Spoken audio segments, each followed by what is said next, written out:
Ian, has the sort of 3 weeks, so to speak, has it held anything different for the team? What's the last couple of weeks been about? No, we've tapered the training to give them the right balance, we think, of rest and recovery, but some good work put in there as well. And certainly this week has been a normal week, as you would do, building up towards a game, and we've had some good sessions. It's 5 games to save the season, so to speak. Hamilton first up. How are you viewing this sort of mini league that you now find? Well, you tick them off as you go along, and now it comes down to I quite like the format looking at it. Everyone's got to play each other down there. Everyone's fighting for those important points, and it's going to change all the time because you're nicking points off each other. Are you able to enjoy it at the moment? It's doing what I love.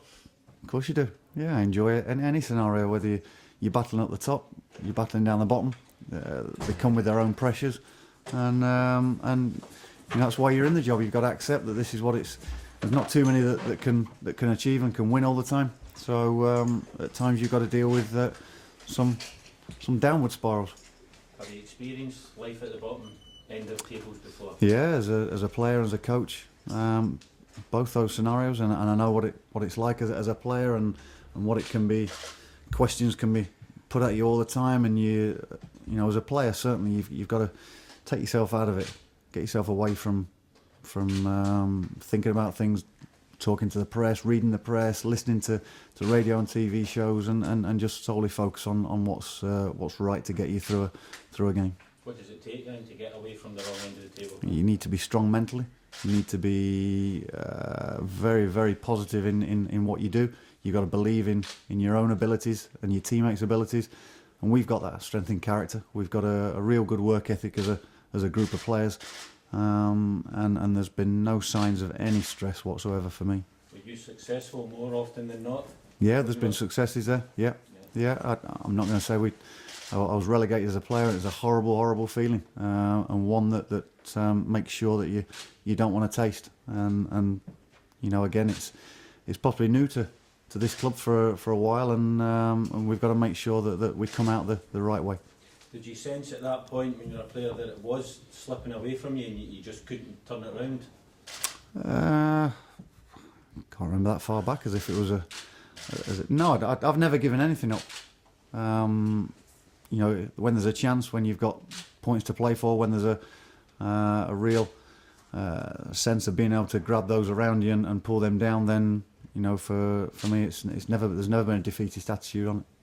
The gap between Motherwell and Ross County is 6 points at the moment. I take it from your perspective it's crucially important that gap doesn't grow before you play them next weekend. Well, that gap can be pulled in within the space of 8 or 9 days, and that's what it is. If we make sure we get the right results, Partick Thistle play Ross County first up, and then like you say, we play Ross County. So that gap of 6 points could be reeled in quite quickly. Does this sort of local derby this weekend, does it underline just how important it is for the club to stay in the top flight? Well, it's a local derby, and it means that it's one that the fans want to get involved with, and I understand that there could be a good travelling fan base going there, which would be superb to hear our fans possibly out shouting and singing theirs, and giving the team the full backing. They've been brilliant the last since I've been here. They've been very, very good, and we've started to give them the performances to back the players with, and they've responded to that. So we don't want to let the fans down. They went in their droves to Partick Thistle, and we ended up disappointed. We don't want to give them that again. A part of you is mentally preparing for the playoffs. For me, we're in there fighting so that there's other teams knowing that they've got to prepare for the playoffs. If we are, we are, and we've watched the teams in and around. We were at Livingston last night. We've seen Rangers, we've seen Queen of the South, and we'll keep doing that. It's part of our job. You have to prepare for any eventuality, but it's not something that we want to be involved in, and we've got thoughts that we're not going to be involved in. But you are sending people to these possible opponents. And myself and Steve Robinson and one or two of our scouts have been to look at them. You have to do that. Yeah, it'd be you wouldn't be doing your job if you weren't doing things like that as well. I try and take in as many games as possible, and whether that's player recruitment or whether that's watching teams.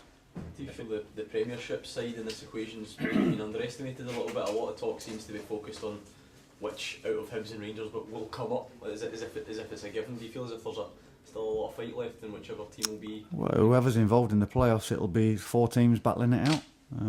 Initially in the championship, and then the team that comes up and fights the 11th place team, whoever that might be. So yes, there's big focus on Rangers and Hibs, but for certain, I don't think Queen of the South would be counting themselves out, and they'll probably want to go into it in that respect anyway. That's if they get there, because Falkirk would still have a mini shout on that. So when it comes, and then the focus will start going on to that.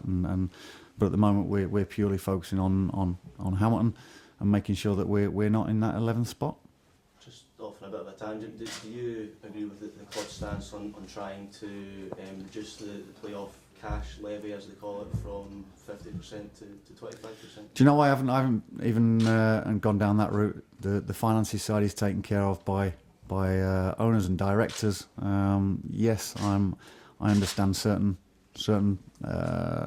parts of that, facets of that, and when it impacts on the footballing side, then I get to know that. But I've not made it my business to really delve into that side of it, and it's something that for me I've just focused on getting the team ready for this weekend. Stephen Hamill's managed to play some development games, under 20s games. Is he going to be able to play a part in this running? Yeah, he'll be a part of the squad, and again, it's been important this week that he's got more game time under his belt. He's been a big part of this football club, and remains to be.